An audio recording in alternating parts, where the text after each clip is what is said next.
Alright guys, really easy white sauce. You need a saucepan, you need a whisk, you need half a pint of milk, you need 30 grams of butter cut up, and you need a tablespoon of flour. So, there are 2 rules to making perfect white sauce every time. The first rule is, all the ingredients must go into the saucepan at room temperature. You don't have to heat the milk, you don't have to melt the butter. Room temperature, all in the pan.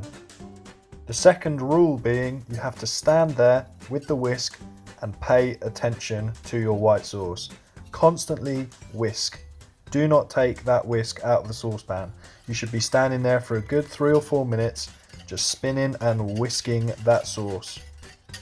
The common rule for white sauce is 30 grams of butter per half pint of milk. So if you want to make double the amount, you go 60 grams to a full pint of milk, so on and so forth. As you can see, after 3 or 4 minutes of whisking, it thickens up and there you have it, perfect white sauce. Easy, easy.